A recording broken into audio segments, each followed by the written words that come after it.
first area of focus of the 4 areas of focus is open throat. Well, what's open throat singing? Well, open throat singing is when you open your throat and sing, which makes a sound sort of like this.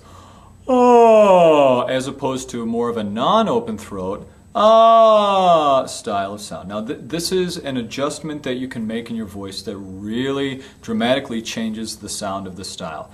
Learning how to master open throat singing takes a lot of practice because these are coordinating muscles that your body's not really used to coordinating in this way when you're singing.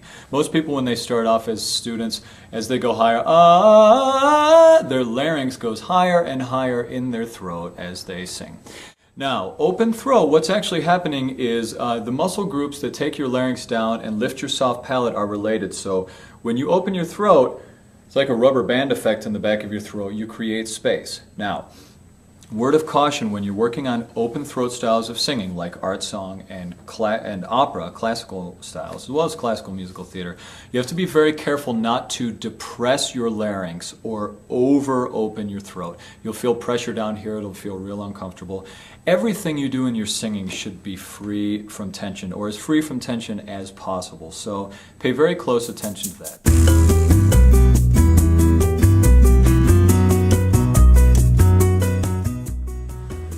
Now here's Billy and Lee demonstrating open throat sounds.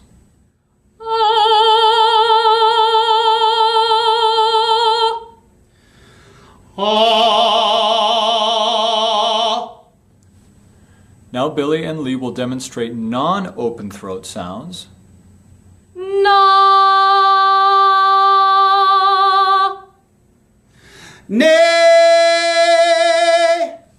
Okay, now what are the styles that use open throat? What are the styles that don't use as open throat of a sound? Well, open throat styles would be opera, art song, and classical musical theater. Now, most people who are just starting off singing aren't quite sure what art song is. Art song is songs that are in the classical tradition that are typically performed in recitals, usually with piano accompaniment, and they're considered literature or poetry set to music. So those would be styles of singing that do definitely use open throat. Now, very important for men and both women to understand the differentiation between how to sing different roles in classical musical theater. When I'm talking about classical musical theater, I'm referring to musicals from the 30s, 40s, and 50s. Basically, look at Rodgers and Hammerstein as the model for that time period. Now, if you look at the traditional musical like Oklahoma, for instance, or Kiss Me Kate's another one, if you look at those styles of musical theater, you'll notice that the romantic leads, like Curly in Oklahoma and Laurie in Oklahoma, both have very open throat sound, almost a very operatic production of sound. Well, if you look at Ado Annie in that musical, she has more of a non-open throat sound, and she's more of a character voice, as well as the role of Will Parker. He's not as open-throated of a sound. So when you're auditioning for shows in classical musical theater, you need to be aware of how open throat the character, someone would portray the character. Now, if we look at other styles of singing that use non-open throat sounds, we would be looking at styles like jazz. If you listen to Frank Sinatra or Ella Fitzgerald, they don't have this operatic openness to the back of their throats when they're singing.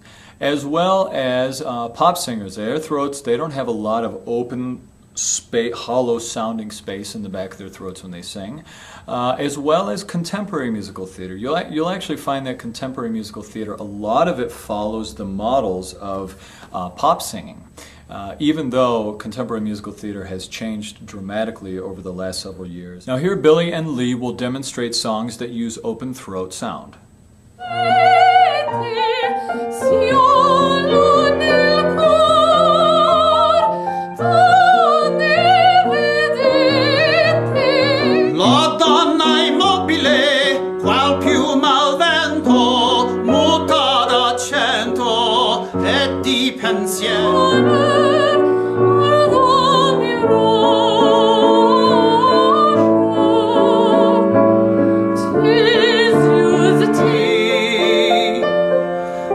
To change by tomorrow, and a fleet in my own.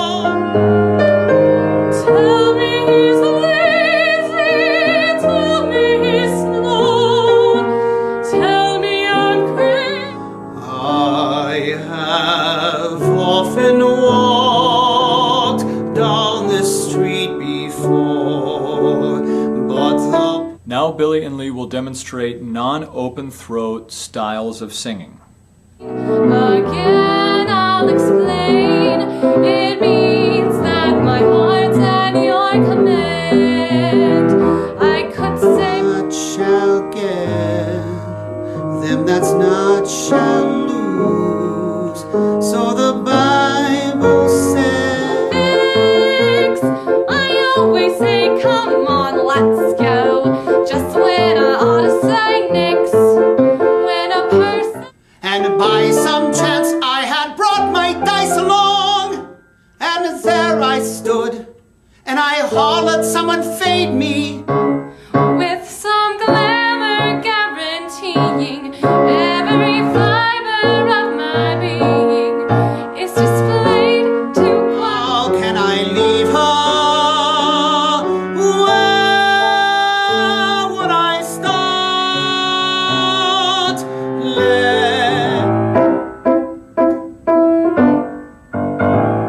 This is how it works. It feels a little worse than when we drove our hearse. Legends I knew as a child have fallen to idols of clay, and I feel this empty. So that's open throat. Now, I don't want you to think about open throat and non-open throat as an absolute black and white thing. Choosing the amount of space or amount of depth or color that you have in your sound is something that is going to be different from person to person, and is also going to be different from from the different directors you want. Some are going to say, can you give me a little more of an open sound? Listen, that sounds a little more open. It sounds a little too classical. You've got to be able to be flexible with it. It's not a black and white thing. In fact, something I do want you to understand is even when you're singing non-open throat sounds, you should still feel some lift in the back of your throat. Your soft palate just lifts just a teeny bit as you're singing in those styles. So I understand this is why it's so important that you do have a voice teacher.